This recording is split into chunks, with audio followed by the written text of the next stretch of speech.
la conmigo, un excelente profesional, un excelente docente. Hemos arribado a la mitad de la literatura, pero la profesional. Además de eso, la realización de todo lo que está aquí, por la necesaria que usaba en mi colegio, el libro de Derecho Procesal de Derecho Particular, y era muchos caracteres de los libros, y muy agradecido. Bueno, lo espero con. Bueno, muchas gracias. Muchas gracias, Juan.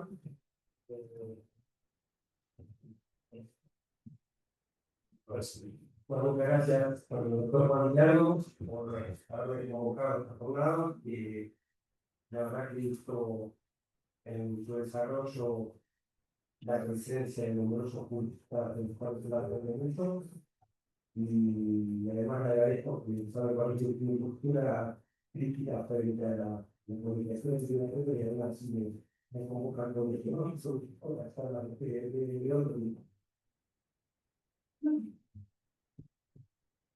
Lo primero que quiero, pequeño paréntesis, se me permite recordar hoy a un amigo que siempre me encuentra con nosotros y que quizá de nuestra generación y que más proyección, más estudio, más dedicación de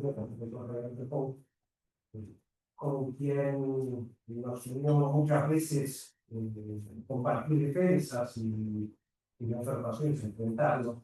Pero lo traigo a colección además de su memoria, porque hubiera sido quizá una de las voces principales de este curso. Porque si había algún tema que discutíamos con el doctor Perpón era este, porque Javier, seguramente más de ustedes aquí lo habrán conocido, él era un promotor del juicio oral, es decir, para él la etapa intermedia era pasemos, vamos a juicio. La discusión que teníamos en el destaque y las causas que defendíamos era para, vamos a analizar esta parte. Así que bueno, pensando en un pequeño aviso parroquial, vamos un poco a hablar del tema que nos ha comentado el Cuidado. Ya el dato que es un tema que da para poca academia y mucho código, porque en sí tiene mucha tramitación, pero no puedo dejar de enmarcarlo en una circunstancia que se nos está dando que creo que todos conocida, y es que estamos en este momento en un tránsito procesal de superación de lo que en algún momento fue un sistema acusatorio a un sistema más bien adversarial, que obviamente uno es tributario del otro, pero tiene sus reglas que son en algunos aspectos diferentes, y que todavía el procesalismo tradicional nos cuesta involucrarnos tanto en el sistema adversarial, cierta terminología más moderna, más amigable, que estamos acostumbrados a la hora de procesalismo. Pero justamente esta etapa intermedia del proceso para el adversarialismo es lo que se llama la etapa crítica del proceso. Y quizás para el sistema procesal más bien común, una pequeña crítica del código actual, realmente sin merecer a los autores, que somos un código de casi 30 años, es un código que en este punto nació viejo, con un sistema la famosa etapa intermedia que tuvimos que acomodar el nombre a etapa de control de limitación, porque el control de limitación tiene nada. Entonces, la visión que voy a tener yo más de eso es que me discutía mucho luego desde el punto de vista defensivista, obviamente profesionales, pero también una visión crítica de esta etapa intermedia. Y compartir esta reflexión más final para utilizarnos si en algún momento hay que acomodar la etapa intermedia, la etapa de concentración, mejorarla o adecuarla, está bueno compartir las ideas que podemos llegar a tener. Vamos a ensayar un pequeño concepto y función de esta etapa, ¿no? Y esto es un escenario jurídico procesal donde destinado a controlar sin imputación tiene riesgos serios como para que la conducta de un ciudadano presumido inocente sea obligada a la justicia. Esta es una etapa, como está prevista en nuestro código, de un control agotado en intercambio escrito, la primera actividad, cosa que en los códigos modernos es diferente. Entonces, parecería ser deducible por el título de estos 5 artículos que motivan todo este análisis, no son nada más 5 artículos, 4 artículos más un 34.000. Es el establecer si puede controlarse en esta etapa la incipiente acusación, porque desde un punto de vista jurídico, tenemos una intimación al imputado, una imputación, y después vendrá eventualmente una acusación. Entonces, ¿qué es lo que podemos ir controlando en esta etapa? Y eso nos va a dar la intensidad de ese control. Y en esto me voy a permitir leer brevemente un concepto de Bauman, que dice que esta es una instancia de control para que un exceso ciego de celo del Ministerio Público o parcialidad del Ministerio Público no induzca al juez, en virtud de las investigaciones que se han practicado, a exponer a un ciudadano sin motivos suficientes a la carga psíquica que implica un debate público oral sobre la imputación. Es decir, uno de los más publicados pensadores desde el punto de vista procesal, ya nos está diciendo como que hay que controlar la imputación porque hay veces que hay una especie de diálogo entre sordos, entre imputación y defensa, y en algún momento hay que abrir esta discusión. Entonces, abramos la hora para no llevar vanamente a un imputado a un juicio, y agrego lo siguiente, para no generar una vana expectativa en la víctima del resultado. Es el tema que no se mira cuando hablamos de control. Este control tiene que ser desde las dos perspectivas, desde la defensa para que yo me lleve a un juicio porque sí, y también desde la víctima para que no la sometamos. Sí, pero se queda uno de los chicos. Yo le hemos seleccionado el auto, nada más. Eso es trampa, debería ser estratégica de Eso de para ver si tenemos información de calidad para tener a bien privado. Y además, porque se pueden tomar, en esta etapa se podrían tomar grandes decisiones de estrategia procesal en esta fase, de modo de poder ya imaginar qué resultado tendría el eventual juicio y ver si es fácil, necesario y prudente realizar eso. Más aún teniendo en cuenta que hoy no necesariamente el proceso penal termina en juicio o en una sentencia. Entonces, todo lo que nosotros podamos analizar de la calidad de los elementos que hay en una investigación penal nos pueden llevar a convencer de la necesidad de buscar otra salida que no sea la sentencia. Parte de la salida, mucha necesidad de permanecer. Entonces, discutir si en el caso hay un mérito, es decir, prueba de calidad y suficiente como para asignar recursos humanos, económicos, psicológicos para la realización del debate, con el riesgo de que los justiciables estén en el que estén, padezcan de ese debate porque no cumplen sus expectativas, porque nosotros los profesionales no hemos sabido en momentos oportunos hacer el filtro adecuado de qué es lo que puede llevarse a la excelsa etapa que puede ser empleado. Y tenemos una enorme diferencia entre lo que es nuestro sistema procesal provincial y con los de otros ordenamientos, llama el Código Federal Nuevo, llama el Código de la Ciudad Autónoma de Buenos Aires, donde esta etapa está fundida con lo que sería la etapa de citación a juicio, el 338. Acá está partida, acá tenemos esto ahora, y después si pasa a juicio tenemos la otra etapa. Yo digo, hay un dispendio de análisis cuando podría hacerse esto todo junto. Por así está diseñado nuestro Código Principio de Nación Viejo, porque esto ya estaba, no es nueva. La doctrina de liquidación no empezó en sí. Es algo que se viene transitando y hay países hermanos como Chile que hace años que vienen trabajando en la doctrina de la. Vamos a encuadrarnos un poquito en lo práctico. Lo primero que tendríamos que determinar para ver cuándo empieza esta etapa es ver cuándo finaliza la anterior. Sistema de preclusión procesal, como tienen estos códigos.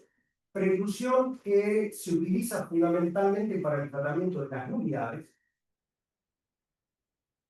Y nosotros tenemos en el código que nuestra IPP no tiene inicio y no tiene fin. Es decir, uno dice, no, bueno, porque el inicio es la noticia crimen. No, la noticia crimen es la que da o autoriza la intervención del fiscal en la averiguación de un hecho que supuestamente es ilícito. Ahora, nunca hay una decisión de la fiscalía de decir, voy a investigar esto.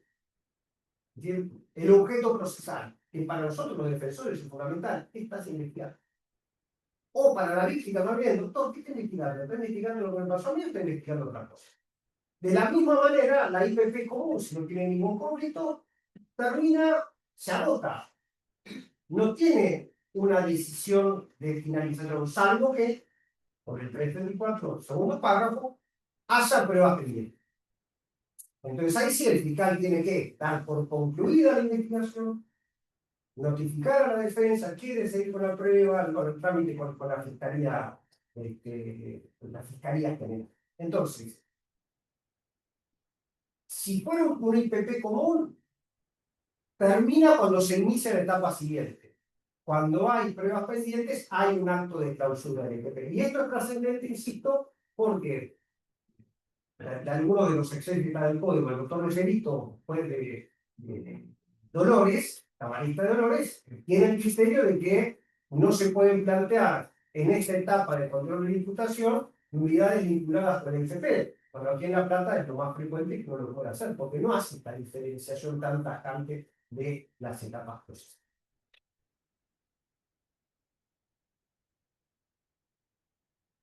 ¿Cómo se abriría entonces? El código es muy claro en ese sentido. De las conclusiones del autor del IPP, el fiscal debe decir. Es decir, obliga a obtener conclusiones. O requiere la grabación a juicio o intersupresión. Son las dos opciones que hay. Y hay una pregunta medio retórica. ¿Qué pasa si no decide nada? Fiscal, resolver, decidir, pasa el tiempo, indefinición.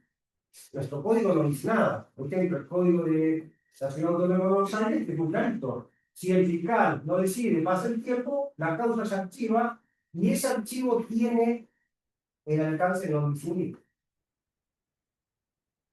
Sería cuestionable si desde una norma procesal local uno puede virtualmente declarar la prescripción de una acción, que es propia del código de fondo. Pero bueno, lo tenemos también en el 56 bis cuando dice el archivo por plazo, que también lo tenemos en permitibles y no sé, eso ya está arraigado. Pero fíjense que esta carga que tiene la Fiscalía de definir la situación procesal no tiene ninguna sanción dentro del código en el caso de que no ocurra.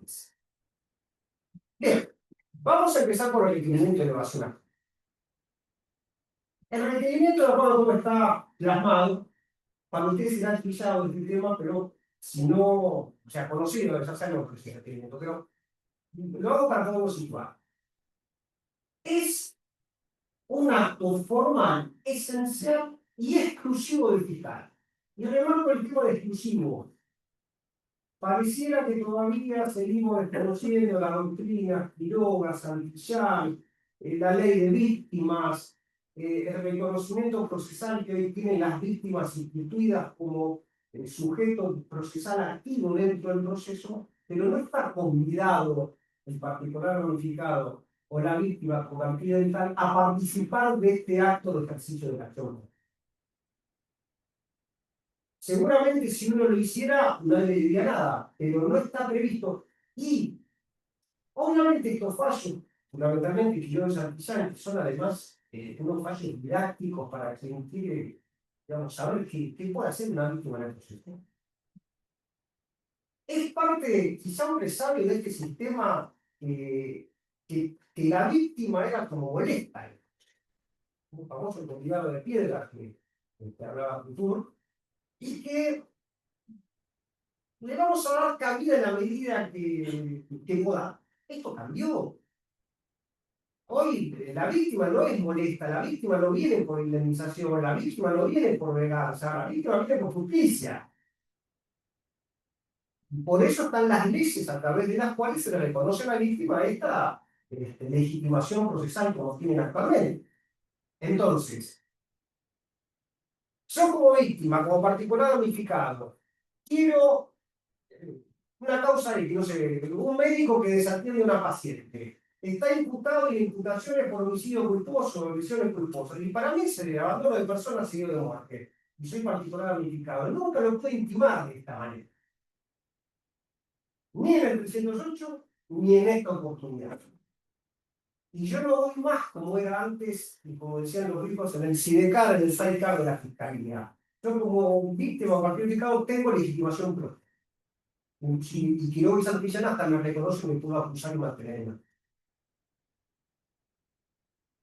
Pero para que inicie este requerimiento, el presupuesto que el fiscal le impone, la ley le impone al fiscal, es que estime tener elementos suficientes para el ejercicio de la acción.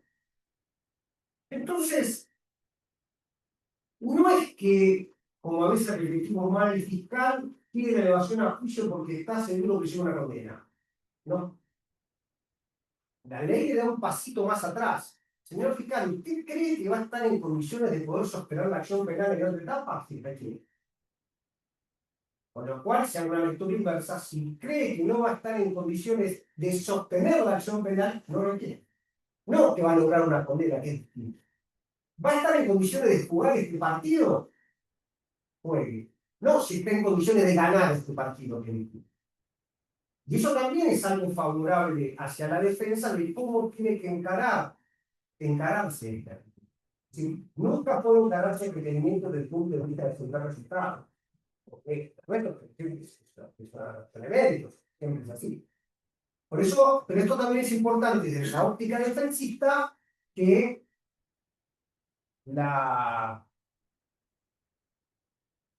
el requerimiento sea en la medida en que crea que va a poder sostener. Bien, ¿cuáles son los requisitos que el 335 establece? Que se replica en casi todos los ordenamientos. Que bajo sanción de nulidad tenga una relación clara, precisa, circunstancial y específica de esto, los fundamentos de la calificación, de la acusación y la calificación. Repito un poco más. Entonces vamos a ver lo que dice. Primer punto. Exige estos requisitos bajo sanción de nulidad. Después hay un requisito implícito que después lo vamos a tratar cuando veamos la decisión. Pero es bajo sanción de nulidad. ¿Por qué? Porque este es el acto a partir del cual se va a basar eventualmente el potencial juicio oral. Entonces, este acto tiene que ser perfecto. Pero nos dice que esa relación, ese relato del fiscal, tiene que ser claro. Podemos ensayar una definición de claro que debe estar expresada en términos accesibles como para que el imputado, cualquier persona que acceda a ello, lo pueda entender.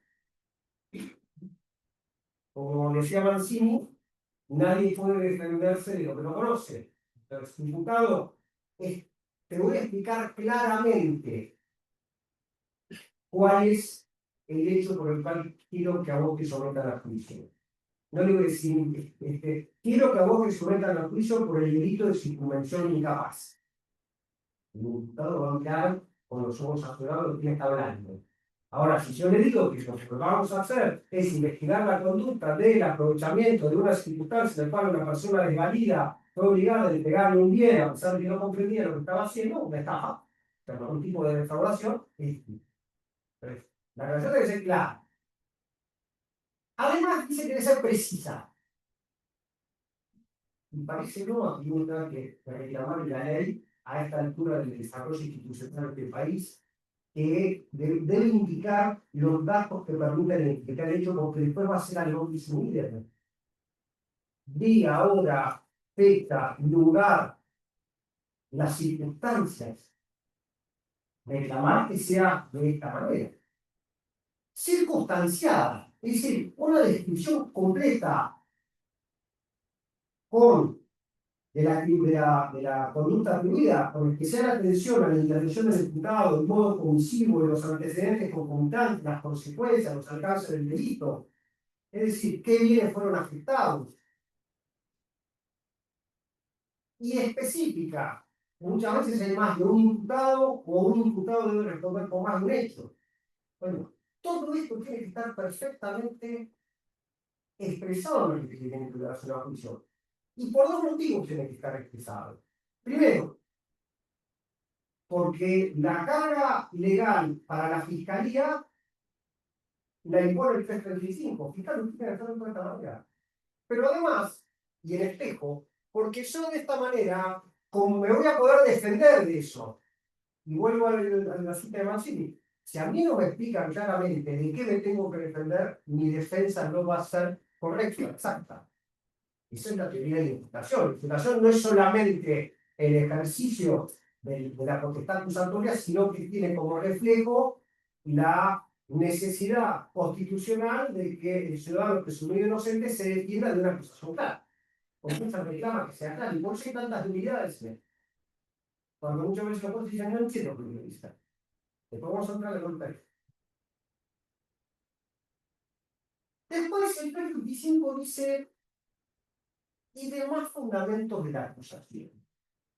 Los que tenemos un poco más de años en el ejercicio profesional y transitamos los pasillos penales con el Código Penal, creo que era el 221, pero no me acuerdo concretamente el artículo que decía concretamente la acusación. Es decir, la acusación era un concepto legal. Hoy la acusación pasó a ser un concepto doctrinal. Y fíjense que, si bien en los términos históricos la acusación es el medio formal a través del cual quien ejerce la acción penal hace valer su pretensión penal. Dicho en buen romance, ¿de qué hecho sospechás? ¿Qué delito me imputás y qué pena querés que cumpla? Cualquiera de ustedes que haya recibido algún cliente alguna vez en su estudio con motivo de una causa penal, después de hablar de los hechos y demás, y pregunta dos cosas. Doctor, ¿qué pena tiene? Doctor, puede ir preso.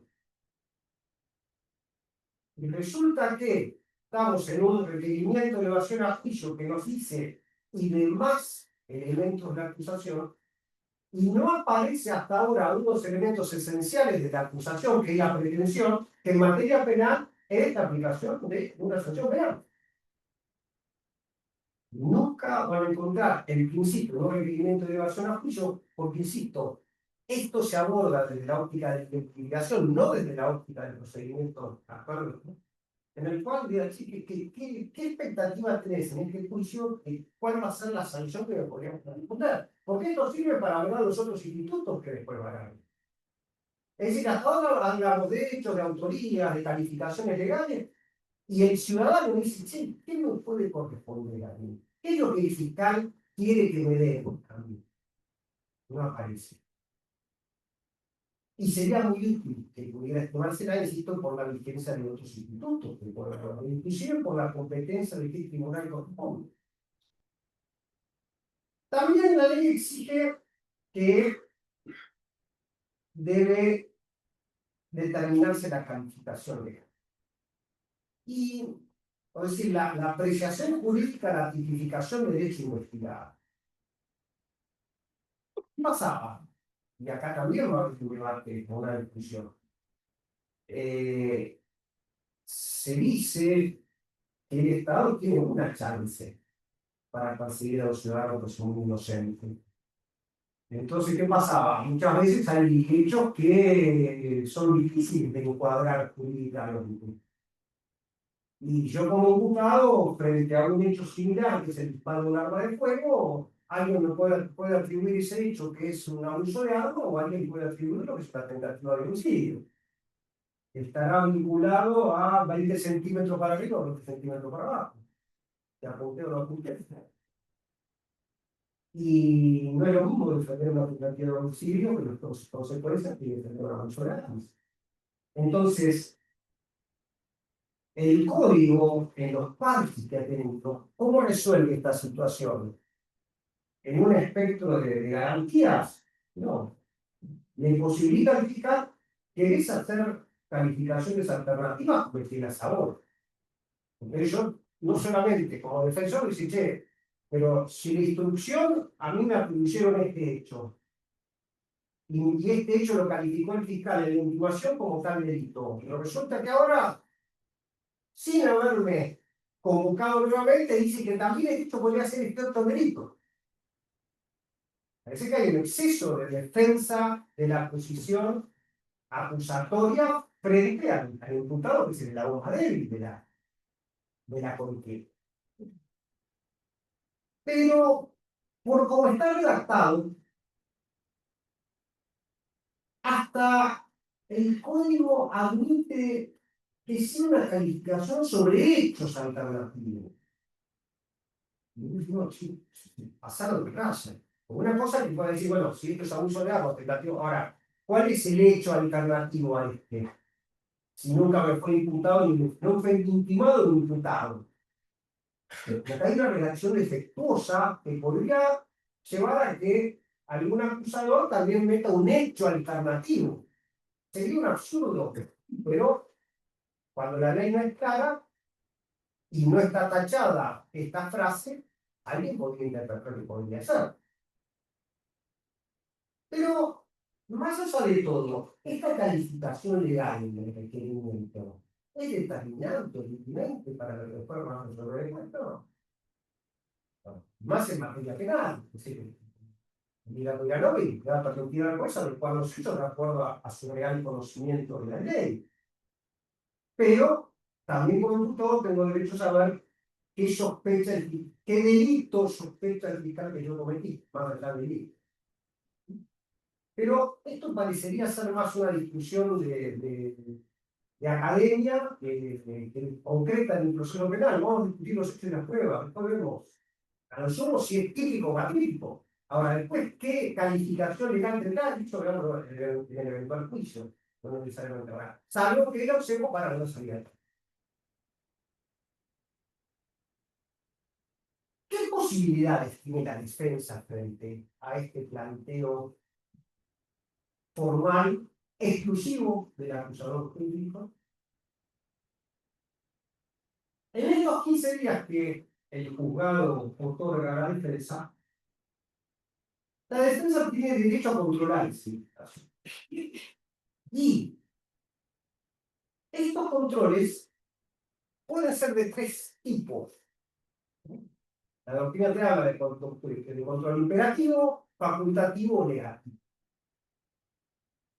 El imperativo es aquel en el cual sí o sí el requerimiento debe ser controlado. No hay, digamos, en los regímenes modernos ningún caso de control imperativo. Entonces, también me hicieron una interrogación, ¿no? ¿Por qué le habrán puesto de garantías? En algunos casos no puede ser de control, pero ¿por qué no puede controlar por más que la ley no lo diga? Vamos a ver. Puede haber también un control facultativo, que es el del código, es decir, ¿puedo controlar o no? O tenés el control negativo, cuando no es necesaria la intervención del juez en lo que es el paso de la etapa de investigación a la etapa de juicio.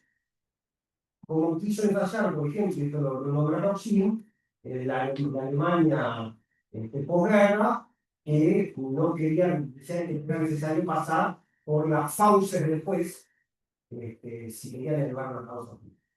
Hoy conteste toda la doctrina que es necesario que el juez controle qué es lo que va a ser sometido a juicio oral, insisto, dentro del concepto más de la liquidación de lo que sería nuestro sistema. Esta especie de gran jurado ad hoc. ¿Qué acciones puede hacer la defensa? Entonces, la defensa puede oponerse, indicar el sobreseimiento, el cambio de calificación legal o oponerse. Son las tres posibilidades que legalmente. Pero como el control es facultativo, no es obligatorio que la defensa haga ninguna manifestación respecto. Si me permiten una pequeña digresión personal y profesional, yo creo que nunca hay una causa con sentido de que uno te relaciona al juicio. Siempre hay algo para decir. Siempre hay algo para manifestar. Sea desde el hecho, de la calificación legal, las agravantes, lo que sea. Siempre hay algo para decir. Tomémonos el trabajo de estudiar críticamente los requerimientos para hacer las oposiciones necesarias. Lo primero es que vamos a poder medir sobre el y tenemos las causales ordinarias. La extinción de la acción penal, la inexistencia del hecho, que el hecho es atípico, que la persona no la cometió, o que hubo una causal de justificación. Yo te lo resumo en estas 5 letras HDL, hecho, delito, autor, responsable. Si hacemos un tilde, vamos a ver si cuaja alguna de estas circunstancias, que son las de 23, que son las otras, pero son las que uno puede plantear. ¿Qué es lo interesante acá? ¿Por qué? Y vuelvo a la anterior. ¿Por qué debemos abordar esto? Porque en esta etapa que tenemos el sistema de evitar extraordinariamente que una conducta sea sometida al juicio oral, que es el procedimiento común, se requiere una convicción especial, la famosa certeza negativa. Es decir, si para condenar necesitas certeza omitiva, para evitar el juicio común necesitas certeza absolutoria. Es decir, tiene que haber certeza de que o el hecho no existió, o que no es delito, o que no es autor, o que no debe responder. Por eso se nos civil. Y a veces nos queda una sensación de decir, pero tengo testigos que dicen blanco y otros que dicen negro. El que dice blanco, como cree el objetivo, esto va a ir sometido a juicio. Porque no logro la certeza negativa de este caso. Ahora, en las causales excepcionales, que aborda el inciso sexto, es una causal proyectiva. Es decir, a ver, con lo que hay ahora en la IPP, ¿te alcanza para requerir la elevación a juicio? Sí. Proyectándolo al juicio oral, ¿vos pensás que con esto mismo vas a poder sostener una acción penal de etapa de juicio? Y donde el juez advierta eso, que se va a replicar la IPP en la etapa de juicio, le puede decir, acá hay causales excepcionales para no tener que transitar la etapa siguiente. Es cuando el código nos habla que de manera objetiva no resulta razonable que puedan incorporarse nuevos elementos de cargo, de los que las conclusiones que se pudieron sacar hasta ahora. Entonces, esta es una excepción a la regla de la certeza negativa o certeza absolutoria. Es decir, está bien, no tengo certeza, pero si me proyecto al juicio, esto pasa, listo, ¿no? O sea, va a terminar en lo mismo que podemos terminar ahora. Porque recordemos que la Constitución, en el artículo 18, impone en el debido proceso que tiene que haber sentencia para una condena. No dice que tiene que haber sentencia para una absolución o para una declaración de no culpabilidad. Por eso existe el sometimiento. Y para eso uno a veces trabaja para eso decidir. Por eso uno a veces trata del IPP poder producir la mayor cantidad de pruebas porque tengo derecho a determinar la causa ahora, no tener que ir a juicio. Pero por el 274 de la Corte de Justicia. Por eso es plausible los nuevos ordenamientos donde existen los legajos de prueba de la defensa. ¿Por qué le tengo que pedir a que me haga la prueba a mi contrario? Le tengo que pedir autorización al fiscal de que me llame un testigo. Yo tengo que tener mi propio legajo de prueba. Pero tengo derecho a terminar la causa ahora. Si cuando digo yo, no estoy hablando en nombre de mi defendido, que se presume inocente y no tiene por qué padecer un juicio. Es decir, en esta etapa, con estas excepcionalidades, no requerimos certeza, necesitamos proyectividad en lo que es lo que puede ser. También nos habla del tema de la posibilidad de plantear el cambio de calificación de datos. La discusión no es del todo práctica, pero el código la habilita, porque acá hay que hacer una correlación entre el 337 con el 23 inciso quinto, es decir, que solamente puedo cuestionar la calificación si el cambio de calificación pudiera llevar a que un defendido que se encuentre restringido en su libertad pueda obtener una libertad. Porque el cambio de calificación, en vez de ser el robo grabado, pasa a ser hurto y por lo tanto podría obtener. Después es como que el código no lo autoriza, por más que lo dice, y los jueces no creen. Pero, ¿qué incidencia práctica tiene la calificación legal a esta altura?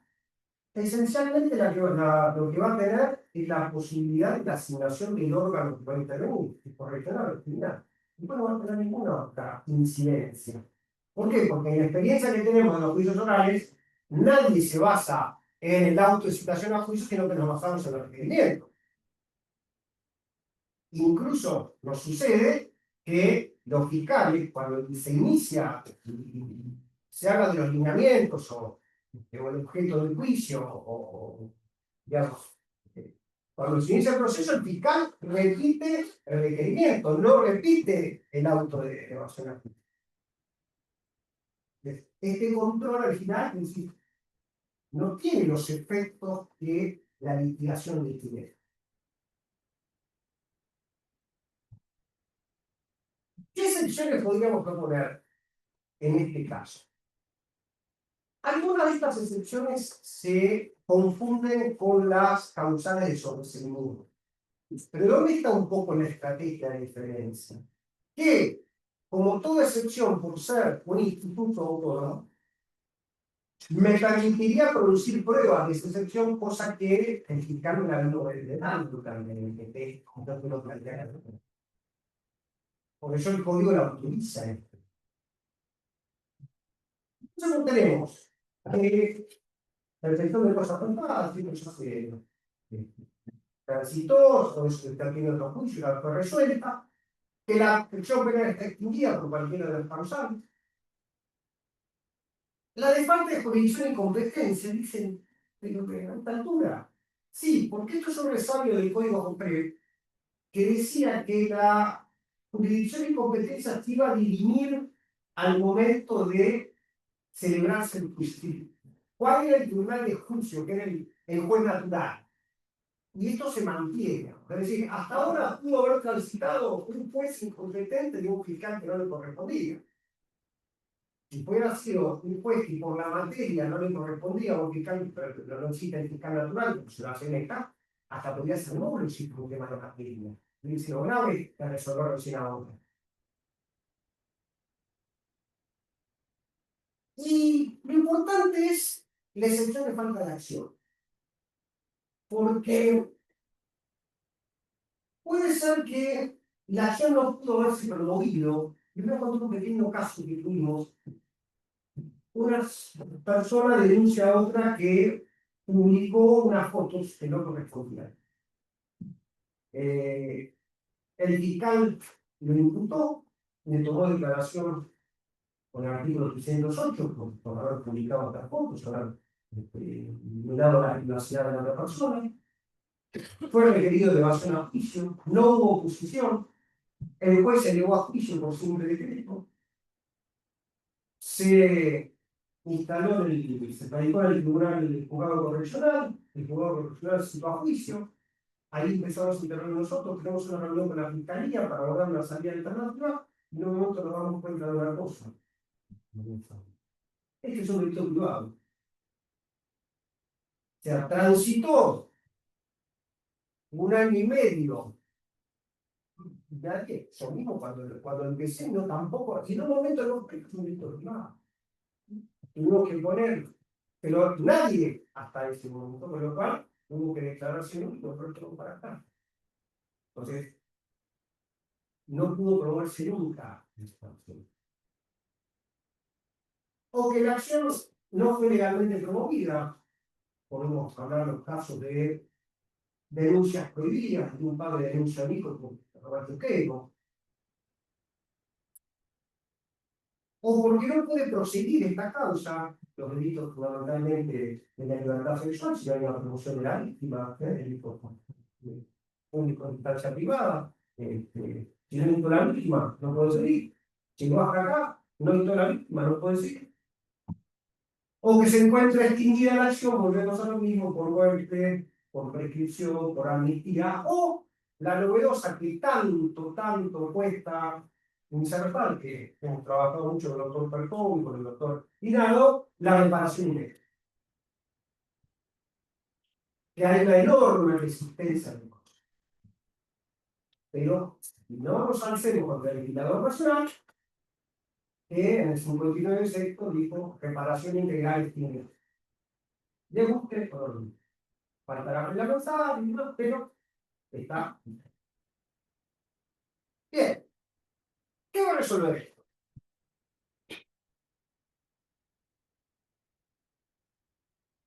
Si hay oposición, la defensa tendrá que resolverla por un auto. Es autológico, es decir, autofundado, todo autofundado. Puede presentar el requerimiento, por lo tal, eleva la causa a juicio. Puede presentar la oposición y sobreseer, total o parcial, si hay más de un hecho, si hay más de un imputado. Puede presentar alguno de los aspectos de la oposición, o, que se da cada día más frecuente, anular de oficio o a pedido de parte, por ejemplo, la violación del principio de congruencia. O que no se cubren o abastecen las bandas del 335 en cuanto a la descripción detallada, precisa del hecho. ¿Cuál es el problema que nos acarrea la nulidad? Que también es una discusión. Es decir, la nulidad implicaría fiscal, lo que dice usted no lo hagan de vuelta. Y entonces viene la pregunta: ¿es dable que el juez pueda corregir la imputación? No se está inmiscuyendo en algo que el sistema acusatorio y además el adversarial es terminante. Porque si digo, de ustedes nulo por esto que estoy diciendo, corregime esto y veo. O sea, no hay una aplicación de lo que sería la doctrina Matei en este sentido. Es decir, al Estado le voy a... ¿Qué te está diciendo con esto? Al Estado le voy a dar tantas chances como sea posible para que haga un requerimiento válido. Después veré si tiene razón o no.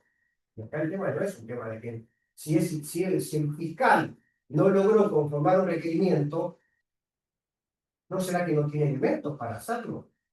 Y si es nulo es porque no pudo nunca describir la acción. ¿Por qué se la voy a tomar? Hay ordenamientos que autorizan en aras a que el juicio se celebre con mayor limpieza, a que puedan corregir o hasta sanear o adecuar. No es el caso del derecho argentino. Ahora, ¿qué notamos en este proceso de decisión del juez? Primero, lo perimido que está de que todas estas cuestiones son escritas, parece un juicio de daños y perjuicios. Inclusive el fuero civil hoy se está oralizando, pero nosotros en esta etapa esencial seguimos siendo escriturarios, cuando todos los ordenamientos hoy en esta etapa son de audiencia. Incluso, hagamos un parangón, el fuero de responsabilidad penal juvenil para resolver la relación a juicio lo hace a través de una audiencia.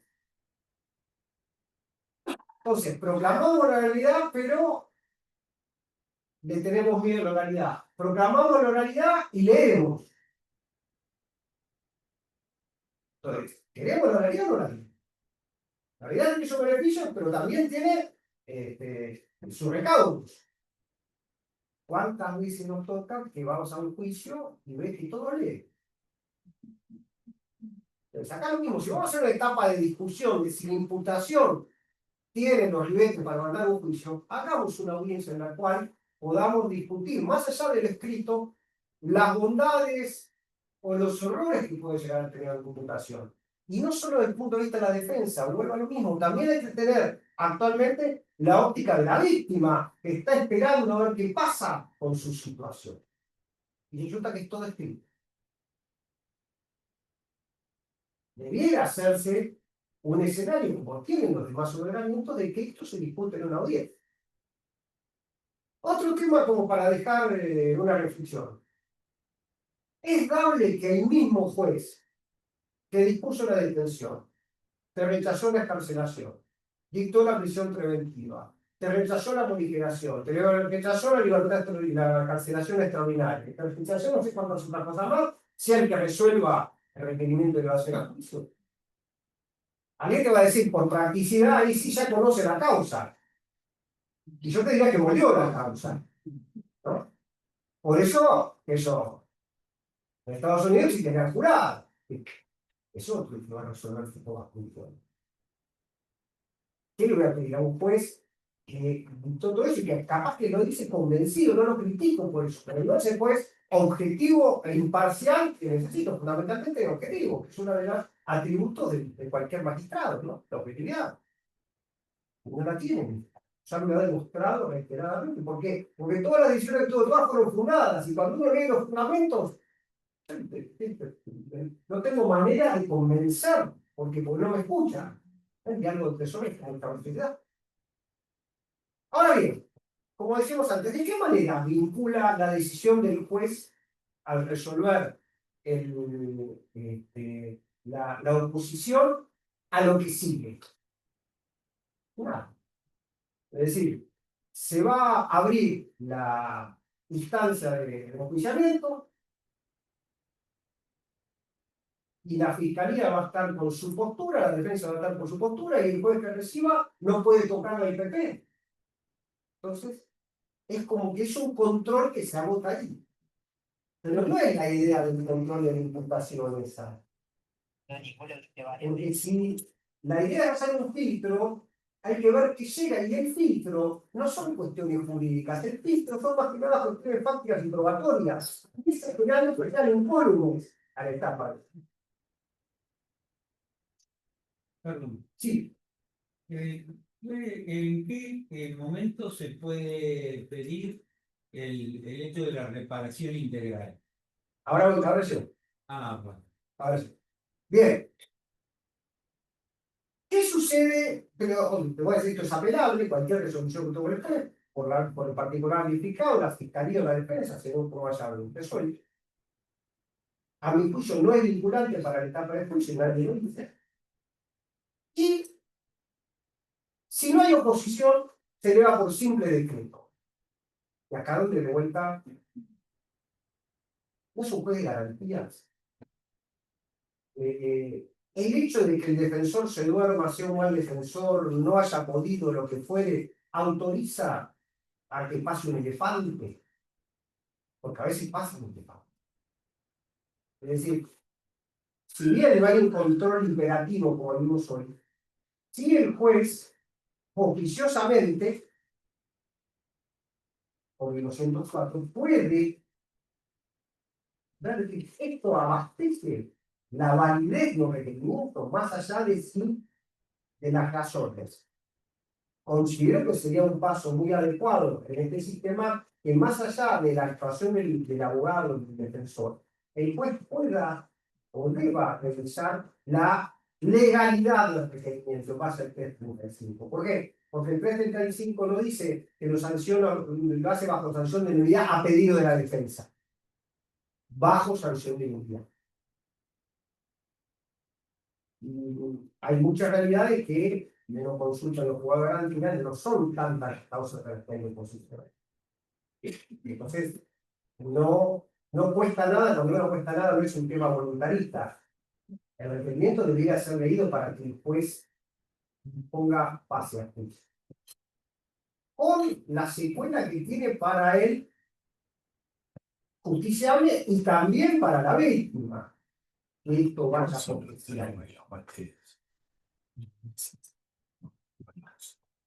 ¿qué pasa? Hoy cuando vimos las dos opciones que tenía el fiscal, la primera era requerir la elevación actual. Ya votamos. ¿Qué pasa si el fiscal considera que no debe llevar adelante el juicio y pide el sobreseimiento? Lo primero que hay que hacer es explicar a la gente que esto es posible y que un fiscal haga actuaciones a favor del imputado. ¿Por qué? Porque el fiscal tiene como atributo la objetividad y él forma parte de un ministerio público que, entre otras fines, es el de defender a la comunidad a la que pertenece el imputado en la medida que se lo presume inocente. Entonces, si para el fiscal esto no debe llevarse a juicio, tiene la obligación y la carga, cuando llega a las conclusiones del IPP, de requerir el sobreseimiento. El juez puede aceptarlo y por lo tanto puede evitar el sobreseimiento. El tema es si el juez no lo acepta. En estos casos, si el juez no lo acepta, debe ir en consulta al fiscal general. El fiscal general tiene dos alternativas. Confirmar lo que propone el fiscal instructor acerca de que no le va a hacer a juicio, por lo tanto, en ese caso, en principio, el sobreseimiento es obligatorio para el juez, o puede decir, estoy de acuerdo con el juez, esto no está para un sobreseimiento, y por lo tanto designa a un fiscal para que haga un nuevo. Vamos a parar un cachito. Primero, si el fiscal está de acuerdo con el fiscal de primera instancia y no hay particular notificado, ese sobreseimiento es raro, porque no es un sobreseimiento con el cual el juez esté convencido. Él lo mandó a consulta con el fiscal general. Es decir, ese sobreseimiento sería porque no hay ejercicio de la acción, no por otra cosa. Entonces, el fundamento de ese sobreseimiento se basaría en que el legitimado no quiere ejercer la acción penal. Punto. Es decir, sería un no culpable la decisión. Ahora, si hay particular notificado, se le debe dar vista al particular notificado para ver si quiere asumir el rol de acusador particular a su costa. Nunca lo vi a esto, no sé si ha pasado. ¿Sí? No. Pero lo que me resulta extrañísimo que en un proceso penal en el cual, por una excepcionalidad de la ley, se le traslada la titularidad de la acción pública a un particular, pues estamos hablando de delito de acción pública, el código dice que cesa la intervención del Ministerio Público Fiscal. El Ministerio Público Fiscal está más allá de para ejercer la acción penal. Está entre otras cuestiones que surge de la 14442, de controlar la legalidad del procedimiento y el cumplimiento de los casos, por ejemplo, que va más allá de si su función es de acusador o de medio interventor, porque es función como Ministerio Público. Me parece que es un grave error que haya excluido al Ministerio Público. Ahora, puede pasar también, como vimos, que el fiscal general no esté de acuerdo con el fiscal y por lo tanto define un nuevo fiscal para que relate un nuevo requerimiento. Yo planteo una inconstitucionalidad de esto. Porque si por los artículos 56 y 59 del Código la actuación del fiscal tiene que ser plural y motivada, y en las conclusiones del 34 el fiscal consideró que no había elementos para llevar a ejercer la acción penal, y hay un tercero que dice, para mí no hay elementos, no puedo obligar a un funcionario que tiene regladas sus propias funciones a llevar adelante el dato que quizás tampoco está convencido. Es decir, la lógica sería que si es el fiscal general el que ha resuelto que debe llevarse adelante, debe ejercerse el requerimiento, que lo haga la Fiscalía General. Porque a mí me cabe como fiscal que el fiscal general me ordena que requiera juicio, la ley digo, no estoy convencido. Estoy de acuerdo con mi colega que dijo que no. Pero la ley me obliga que un mandato legal absurdo por sobre las atribuciones de actuación que tiene la. Mi planteo nunca fue resuelto y creo que no, que tampoco quedó abstracto porque no sé si se murió o qué pasó con el diputado, pero la verdad que no parece un acto, o sea, no parece que la norma respete lo que es la actuación fundada y motivada del órgano estatal, que obliga a que requiera. No estoy convencido, no por requerir. Estamos llegando al final. ¿Qué pasa en esta etapa? Y esto fue una modificación que hubo en la ley en base a un veto, a una reforma que hubo que fue en el año 2002. En esta etapa se decía para las soluciones alternativas que debiera hacerse en la etapa de juicio. Hoy la norma en ningún momento habla en qué etapa deben realizarse las acciones vinculadas con las salidas alternativas. Entonces, un poco respondiendo a la pregunta, no hay ningún inconveniente a que en esta etapa, en el tránsito de dirimir si esto tiene que llevarse a juicio o no, se pueden abrir escenarios de reparación integral, de suspensión de juicio a prueba, de mediación, o sea, que la mediación se realiza en sede del Ministerio Público, de acuerdos mediatorios, porque en definitiva, y estos son pautas más de experiencia, son los momentos que los que obtiene conclusiones, se pone como el modo de sacar conclusiones. Una cosa es cuando uno va en el párrafo y otra cosa cuando uno mira para atrás.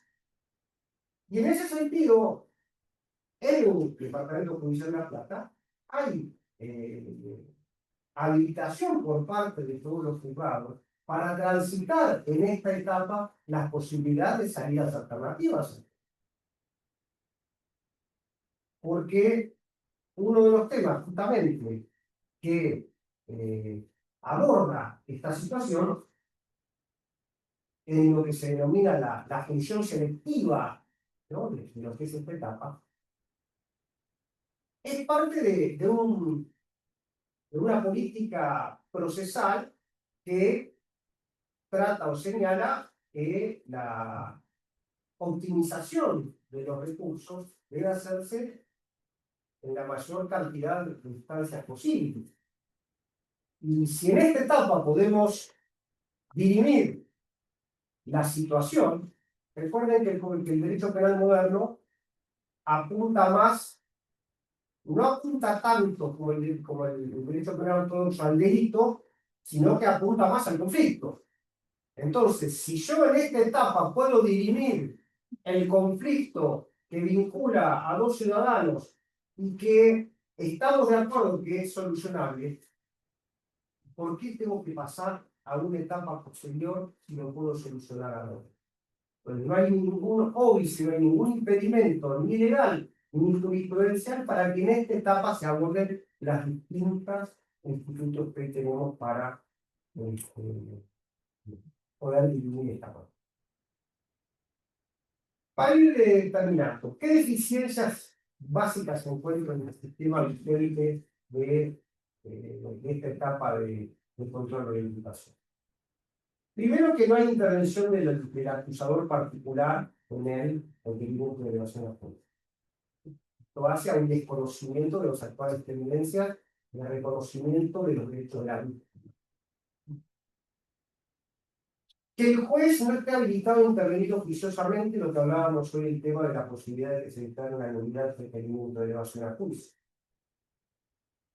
Que el requerimiento nos habla de acusación, pero la acusación no es tal, no se requiere, y es un dato útil que el fiscal, cuando requiere elevación a juicio, como es en los ordenamientos vinculados a la liquidación, estime una pena. Eso nos va a permitir poder abordar los institutos alternativos. Pedí menos de 3 años, tengo una probation, tengo la posibilidad de reabrir una mediación penal. La reparación integral si es un delito económico o no económico, que la persona sea satisfecha. Si esto es un correccional o un criminal. Que no haya audiencia. A esta altura hay audiencia para todo. Y para lo único que no hay audiencia para debatir el filtro de si esto va a juicio o no va a juicio. Y además, considero que existe actualmente una duplicidad procesal entre el trámite del 334, el 337 y el 338. Cuando en los códigos modernos vos, cuando requerís la elevación a juicio, requerís la elevación a juicio, ofrecer la prueba y estimar la pena. Haces un combo completo, que el juez pueda advertir y que todos, y que podamos hacer concesiones y que podamos hacer acuerdos y que podamos hacer un análisis conglobado. Entonces esto nos va a decir, che, con esta prueba, en estas condiciones, por este delito vamos a ir a juicio, ¿sí o no? Y muchas veces no es necesario ir a juicio. Busquemos una salida alternativa o alguna salida no punitiva, que son también los criterios modernos que hay en Estado. En síntesis, agradeciendo mucho la atención y disculpándome por la extensión, debe ser una etapa esencial de control, de racionalidad y de garantía del debido proceso para ambas partes.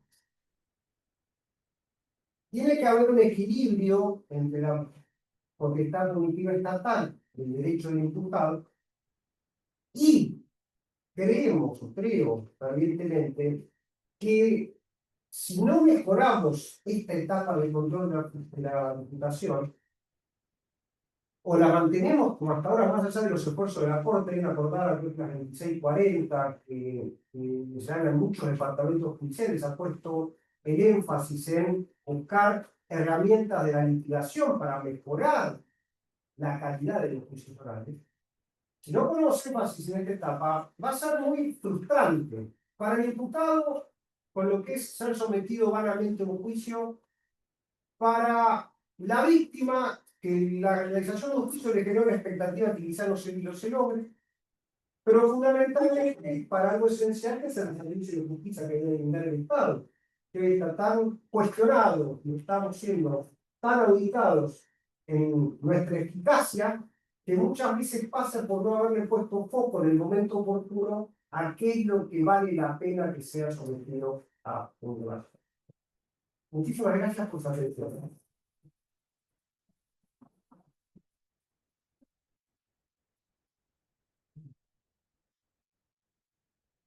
Bueno, si alguien quiere hacer alguna pregunta.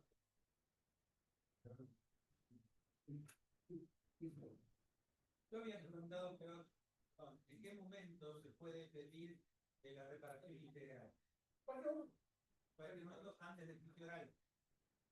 No, pasa que uno tendrá que invocar el 41 en el juicio oral una cuestión novedosa para pedir sometimiento. Porque acordate que el 59 sexto es la extinción de la acción penal. Entonces hay un hecho que te diría que es de un resultado bastante difícil. Hay un artículo. Que esté la supuesta víctima de acuerdo. Una acusación ilegal de la libertad, ¿cómo cuantificamos? Lo que sea. Si yo me pongo, si víctima y victimario se ponen de acuerdo, nosotros hemos hecho con delitos que no son económicos. ¿Tiene obligación el juez de tratarlo? De tratarlo, sí. El tema que yo mandé a publicar un artículo a la ley, la portaría escolar, vinculado con este tema. Y uno de las discusiones que se da, por ejemplo, ahora se está tratando en Buenos Aires con el tema del caso Cuadrado. Entonces, nosotros aquí en La Plata, en lo primero también, sacamos una resolución de Cámara de una reparación integral aún de funcionarios públicos, porque la ley no distingue, como por ejemplo sí lo distingue en el artículo 76 de lo que es la suspensión de función. Acá no dice que no se puede hacer. Pero hay una tendencia jurisprudencial y doctrinaria que, como esto afecta a la vigencia de la acción penal, tiene que tener el ok de la Fiscalía. Y está en discusión si, siendo un patrimonio de la víctima aceptar la reparación integral, ¿por qué se tiene que meter la Fiscalía? Esa es la discusión que hay ahora. Es decir, si realmente la Fiscalía puede intervenir o no. Lo que sí hay un debe de la provincia que no está reglamentado el Instituto de la Reparación Integral. Si algunos jueces de garantía se amparan en reglamentado. La Cámara de La Plata, o sea, la primera lo que dijo es que es una norma operativa. Hay una publicación de Ángela Ledesma sobre este proyecto que es muy clara para leerla, y la verdad que trata todo el tema de la declaración integral, inclusive está a favor de la aplicación en el caso de los. Porque lo que a veces no se entiende, para mí, es que la reparación integral, como está prevista en lo que es la extinción de la acción, parecería ser un instituto que solo beneficia al imputado. Pero no, porque también a la víctima que no tiene, que ve satisfecha su pretensión y no tiene necesidad de hacer otro juicio que lo vuelve a revictimizar, es una herramienta. Si yo lo termino acá, lo termino acá. Sí, se está aplicando también en los casos de delito culposo, vehículo automotor, cuando la víctima persiguió la indemnización, que habría sido un sector para la. Esto plantearía los delitos de violencia de género, por ejemplo.